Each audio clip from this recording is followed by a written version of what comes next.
didn't know how to live for Jesus, because how do you do that? You know, as a kid, I didn't know how to talk to him. And then I was 18 years old, just finished school, and now I want to become a professional fighter. So I had to go to doctors to do medical tests on you, all kind of medical brain scans and all blood tests and all that kind of stuff to make sure you're 100% healthy. And I did that. It was a Friday afternoon, I'll never forget it. It was a Friday afternoon. And I went to the doctor and they ran a bunch of tests on me, and I failed my tests. They picked up that I'm a diabetic, and there were so many boxes that was ticked, and I couldn't get my license. And we ran the second test and I failed it again. Now you gotta understand, my dad was a professional fighter.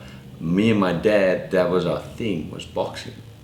Me and my dad spent every day boxing. He trained me. And then when I was 18, I had to go back home and share with him the news that I failed my test, I couldn't get my pro license. I remember going home, telling him the news, and then going into my room. And I locked my door, 18 years old. And I started crying. I'll never forget it. I started crying like a little kid. And I fell down on my knees. To that day, I've never experienced what it meant to fall on your knees and pray. I've never done that. But this specific day, I went home and locked my door and I fell on my knees crying like a little kid. And I had like a hard-on argument with God, with Jesus. All of a sudden I had this Jesus that I was talking to. Like, I've never done this. But all of a sudden I was in anger. And I was talking to Jesus.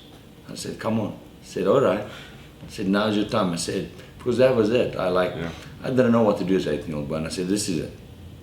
I said, you want to prove yourself to me? I've heard so many stories of you, so many.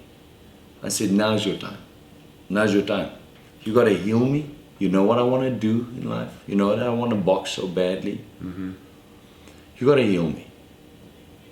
I said, I don't believe I'm sick because I haven't been in a hospital. I've been living a healthy life. I said, I don't believe any of this, but now's your time. Now's your chance to prove to me what you can do, and I'll make you a promise.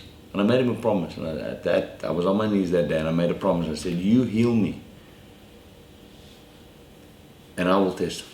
I will share my testimony. I will start telling people how amazing you are, and I will live for you. But you gotta heal me. Wow, amazing. That Monday, I went back to the same doctor that tested me twice on Friday, and I failed 2 tests, and I walked in on Monday. And I remember walking in and he was like, Mr. Van Heerden, he said, the sooner you start treating, and we can do something for you. And I still remember looking at him and saying, being a little bit arrogant, call it if you were. And I said, it's my money. I said, you just test me one more time. And we ran the whole system again, and I got the green light. I couldn't pick up anything. Wow. And that is the day that my life, that's the day I gave my life for the Lord, because then I realized there's power in prayer. And that was a change for me, because all of a sudden I was like, okay, wait. This praying thing works. And there is a Jesus that answers prayers. And the stories I've heard is true. And that's when I gave my life to the Lord at 18. That's amazing. Just a miracle is the God how worked a miracle. I don't care what people said. That was my turning point. He knew I needed that proof, and he gave it to me.